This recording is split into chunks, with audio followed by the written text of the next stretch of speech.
Paranormal experiences don't really work to a timescale, and therefore we invite you to listen to a dark minisode.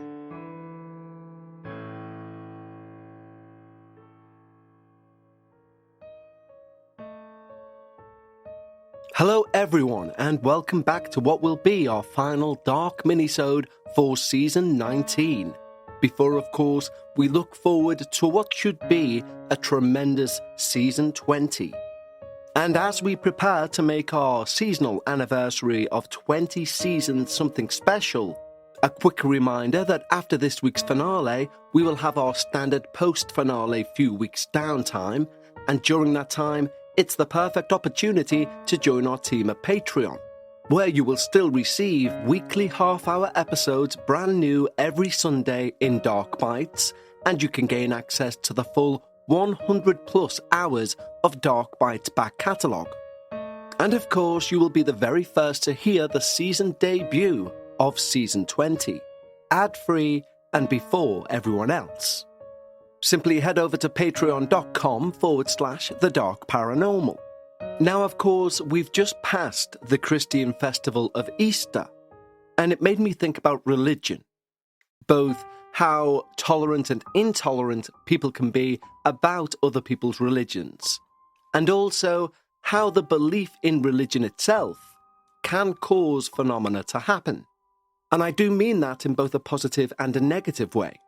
For example, as a non-practicing Roman Catholic, I still, for several reasons, mainly the influence of my Irish grandmother, got this house blessed by our parish priest, after agreeing with my siblings to take on the house after the death of my father.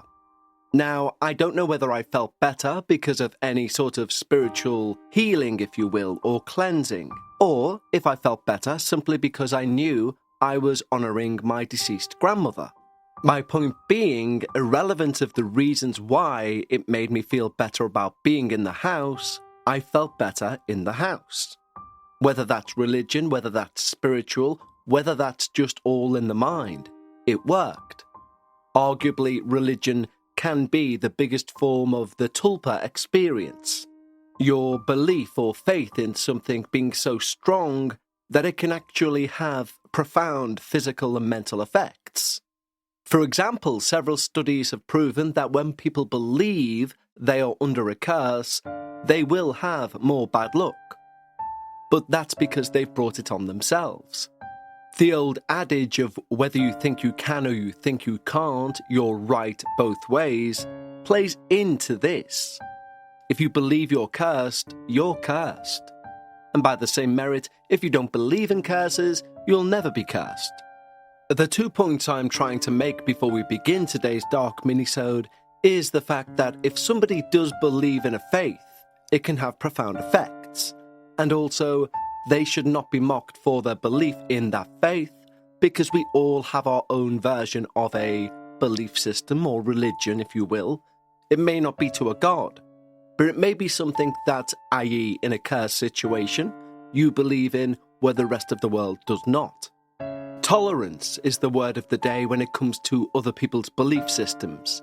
In fact, this entire podcast is based on the idea that we, i.e. me and hopefully you the listeners, believe in something that the majority of mature adult people will not openly admit to believing in, until you sit them down and get them into a state where they can say, actually, one time I did have this thing happen. But without further ado, let's move on to the final dark minisode of this season. A Dark Presence Awakened. To start this story off, I would like to first add the context I am a believer of Christ and the Christian religion, and as such, I have a certain line of beliefs. One of my strong beliefs is that ghosts, as we know them, do not exist. I believe that human spirits do not linger on Earth. I believe all ghost stories are much more malevolent than human apparitions. My belief is that demons take the form of human apparitions. Demons try to seem friendly and more relatable, by pretending to be something or someone we can relate to, something we can understand. It makes us let our guard down easier. As such, you can imagine how scary the following encounters truly were. In the beginning of 2019, my family and I had moved recently to just outside the small Civil War town of Gettysburg, in the backcountry of Pennsylvania, which for all the non-history geeks is to this day the single bloodiest battle in United States history. The house wasn't even an old house, not even a quarter century old yet. However, the original owners of the house had died within the first 3 years of owning the home, which I believe could be the cause of what since has come. The house had sat abandoned for around half a decade, before the next owners had taken possession of the home. They'd fixed it up and lived there for around a decade before my family had moved in. The previous owners obviously would never mention if they'd experienced anything paranormal, as that might detract certain people from purchasing the house. But to this day, I still wonder whether or not they've had the same or similar experiences my family and I have had. When we first moved into the house, it was my brother-in-law, my sister, my parents, and I living there. The house seemed to be fairly normal at first whilst we lived there. A nice one-storey house, quite large, with lots of sliding glass doors. That will be important to remember in a moment. There were 2 bedrooms on the southern side of the house, separated from the master bedroom on the north side of the house, with the kitchen and living room in between. There is 1 bathroom on either side of the house, as well as a sunroom that stretched the length of the house from the south side to the north side, as well as a larger game room/movie room next to the master bedroom. The way sound travels in that house, you could clearly hear from one side to the other, as if they were stood right next to you. However, you could not see the driveway or anyone's car until you'd looked out of the windows in the game room. This is also important to the encounters. So without further ado, I will move on to the first experiences of my family and then myself. And please, if you need any clarification, just let me know and I would love to clear it up. The first several months of living in the house had passed normally. I'm not sure who noticed it first, but all around the same time, everyone started to have a mini experience within the house. This experience would only happen if you were home alone, with no one else around. The simple but obvious noise of a glass sliding door open and slamming shut would ring around the house. Maybe once, maybe twice, but never more. Now, especially when living on the far side of the house when you can't see the sliding glass doors in the game room, the natural assumption would be that somebody had arrived home. But it was just that, a natural assumption. However, upon investigation, the sole person in the house would soon discover that no other cars would be in the driveway, let alone another person in the home. On top of all this, we all had the very strong habit of locking the doors when we'd come home. Well, for a sliding glass door to swing wide open and slam shut, the door would obviously need to be unlocked. The only issue with that is that every person of the 5 of us who had experiences always noted the door was locked. And the lock was not just a wimpy lock either. I am firmly convinced that you could attach a car to the lock and give it full throttle and it wouldn't open. But as I've now revealed, every single person in my family who's been in that house alone has experienced this exact same thing. My mother, my brother-in-law, sister, and father. We hadn't discussed it before when I mentioned it, and everyone else admitted they'd dealt with the same experience. A loud sliding of the door opening, and then almost a crash of the door slamming shut, before walking into that room to discover the door tightly locked. And yet, not another car in sight. However, none of my family had the experiences I had in that house. I was the most common discoverer of the experiences we all had, as I was often home alone after school for several hours during the school week, and during the summer even more so.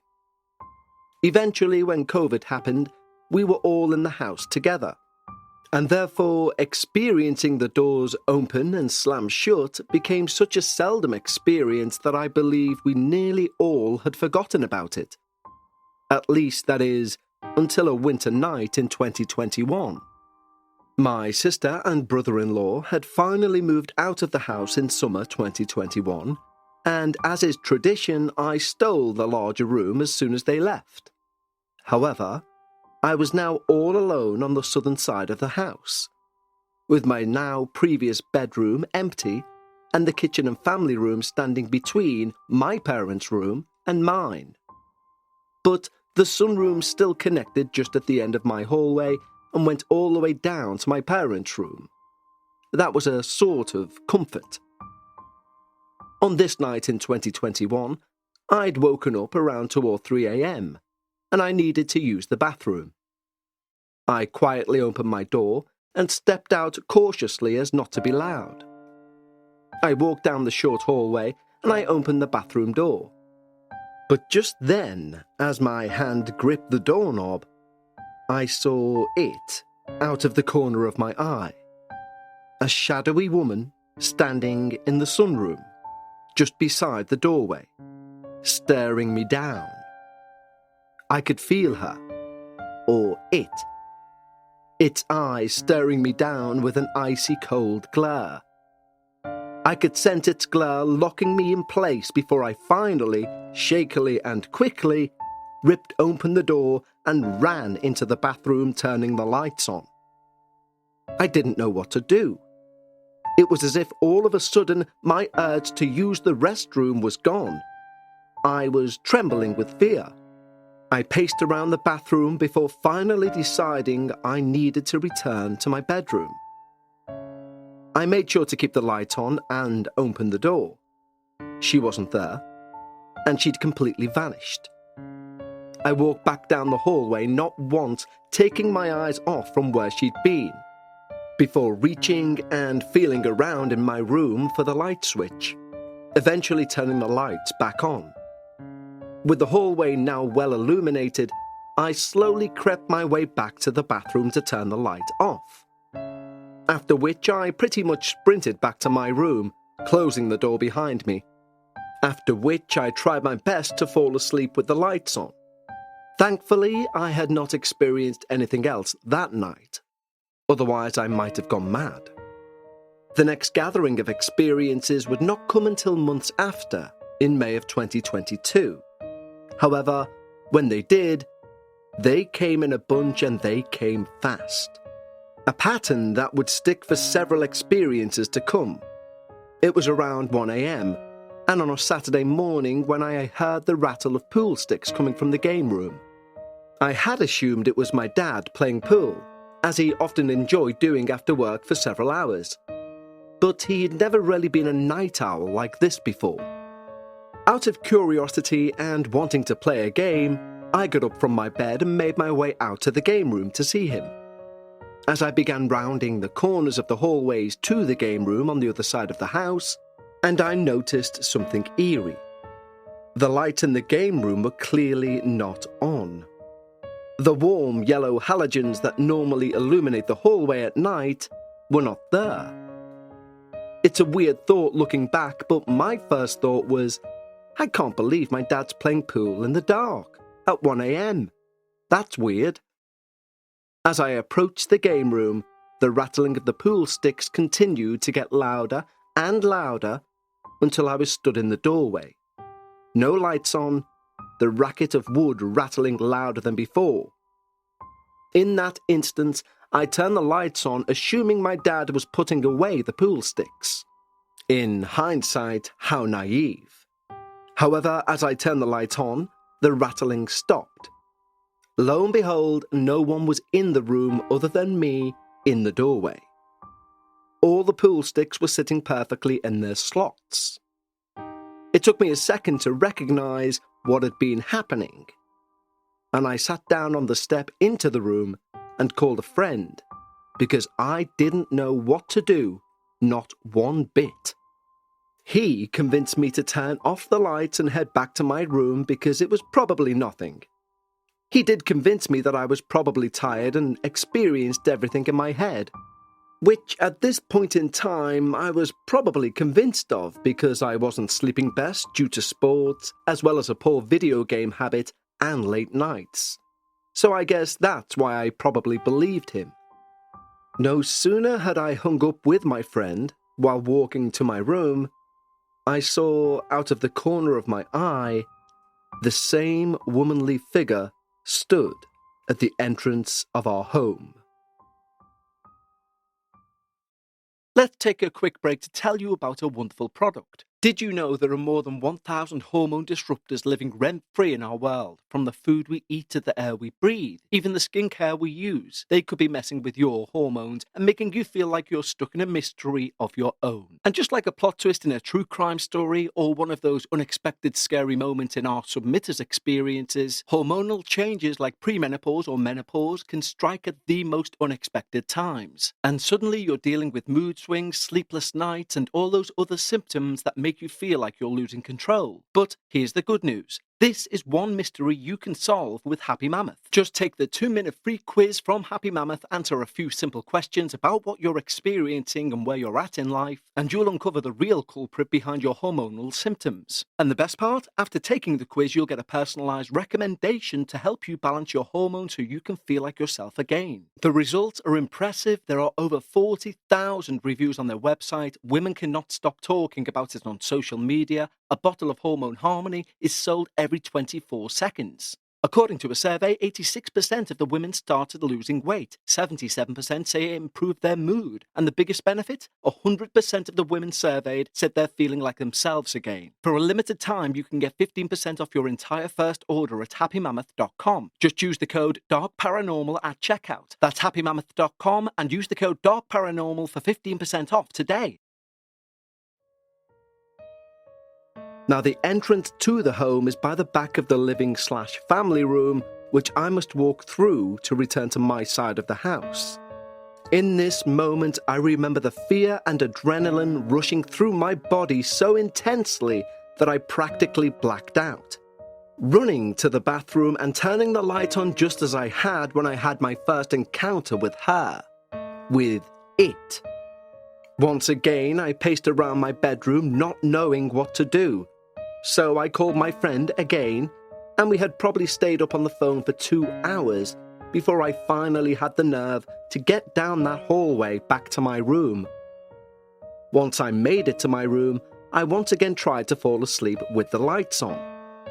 And this is where the third and final experience of this set comes into play. My dream.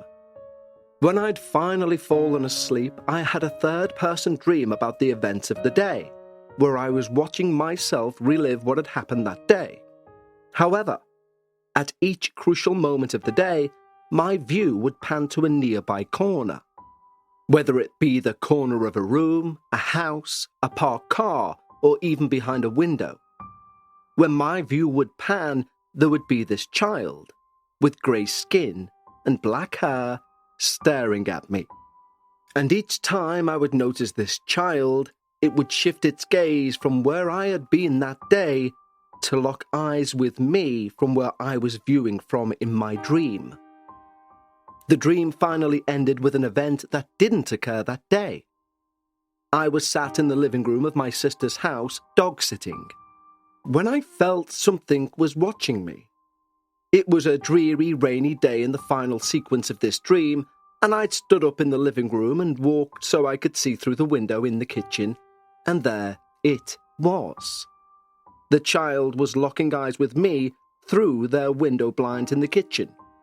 And then I woke up. I didn't understand that dream. I didn't understand it one bit. So I prayed, and eventually I felt okay. But I could not go back to sleep that night. I doubt that I've ever prayed more than I did that night alone in my bed, sobbing tears of fear and anxiety. The final experience I had whilst living in that house was probably the most intense. The most intense I've ever experienced anyway. And I'm still shaking and fearing as I sit here in my college dorm writing this. It had been over a year since I'd had my last experiences, and they were finally fading from my memory. But they once again came back to haunt me. It was a rainy day in December of 2023, when I stood up from my sister's couch whilst dog-sitting for her and her husband whilst they were on vacation. I made my way to the kitchen to get a drink, as I was parched. And then it happened. It hit me like a truck when I turned the corner looking into my sister's kitchen from the living room, and I, in that moment, realised it was the final sequence of my dream from over a year and a half prior. It all snapped back to me, and I was instantly hit with fear and anxiety.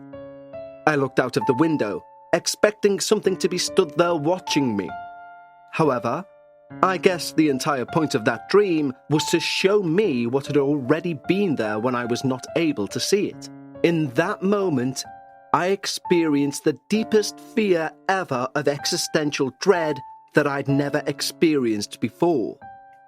Thankfully, there was nothing else that's happened that entire time that I've been dog-sitting for my sister and brother-in-law.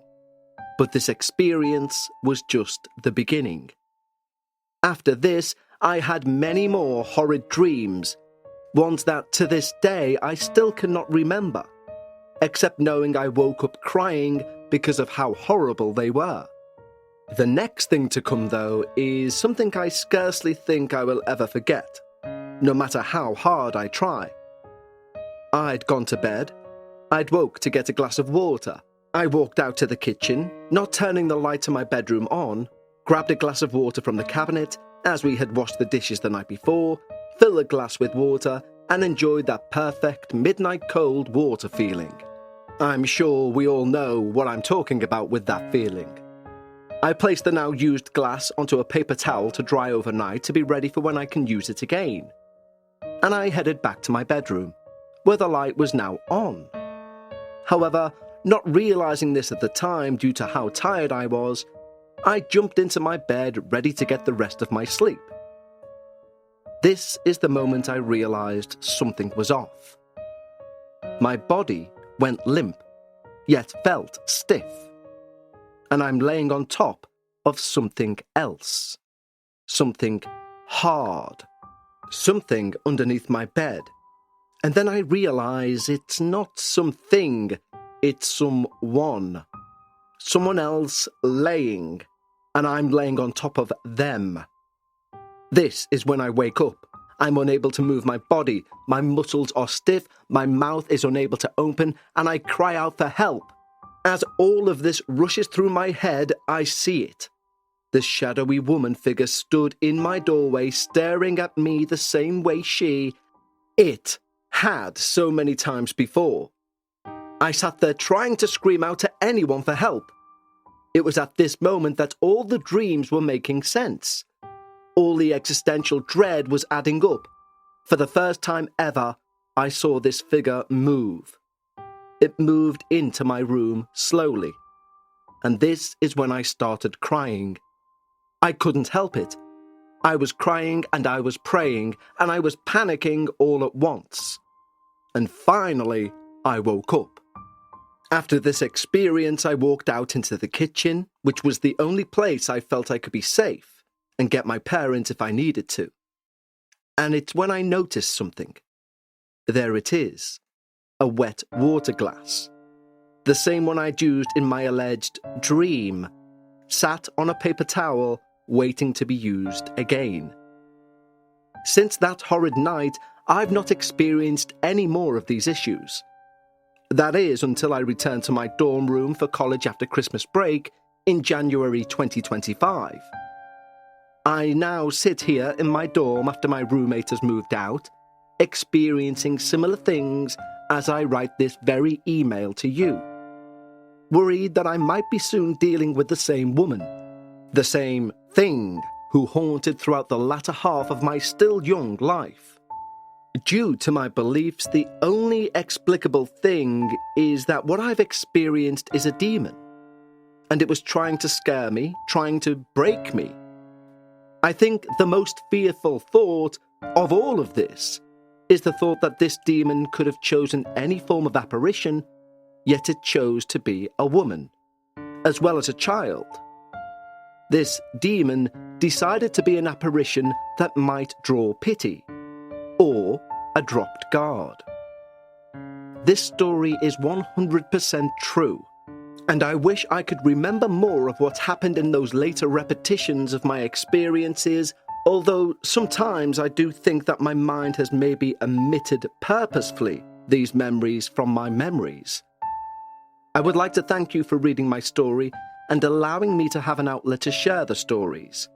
These events are true, and I do believe that there was, and possibly is, some sort of demon that has been attacking me. And I only pray that there might be a way for me to escape it, or work out of it. I will definitely reach out in the future with other stories if anything happens or if I have the chance. If any of this comes across as rambling or needs clarity, please let me know, and I will do my best to get back to you and clear up any confusion I may have caused. Once again, thank you so much for your time and consideration. I always love listening to the podcast, and thank you for your dedication. Now, we have no name attached to that story, or should I say, our small team, when providing me with that story, have not provided a name, which usually is an indication the person who submitted the tale wishes to remain anonymous. If that's not the case, please reach out and let me know. And, of course, the email address for anybody who wishes to submit a story of their own personal paranormal experience of any length is, as ever, contact@thedarkparanormal.com. The one thing I would say to our submitter, and we touched on this on a story on our recent Dark Bites episode also for our Patreons, is it does seem to be the case, although it sounds cliche, that mentioning the demons or the spirits or whichever paranormal entity you've had a history with does seem to bring them back into your life. And when I said that last sentence, the most bizarre theory, if you will, entered my mind. And that is genetic memory. We know that's been kind of proven with mice in mazes, i.e. the 6th generation of a family of mice will know the way through a maze automatically, as in it's programmed somehow in their genetic makeup. And I do wonder how many skeptics are aware of this phenomena of talking about something to do with the paranormal is a way of giving it power and bringing it into your own life. And almost like some primal subconscious safety mechanism, they, instead of recognizing that, obviously, because why would you, they've rationalized it as I simply don't believe in ghosts, therefore I don't talk about ghosts. For all we know, the most skeptical people in our lives may be just very in tune with their primal DNA, knowing that when you talk about these things, you give them power. It's just a theory, and it's probably nowhere near true, but one that is definitely worth thinking about, if for nothing more than the sheer ironical humour if it was to be true. Anyway, this has been today's not-so-dark Minisode. But I suppose as it's the finale Minisode for this season, it should have been a lengthier one regardless. A huge thank you to everyone who submitted an experience for this season, and again, the email address for next season is contact@thedarkparanormal.com. And as we say on Dark Bites, the length of your paranormal experience is not indicative of how terrifying nor how truthful your experience is. So, until we begin our Dark Minisodes for Season 20, thank you for joining me on this show each week to prove that some of the scariest things come in the smallest boxes. And until next season, stay safe and take care.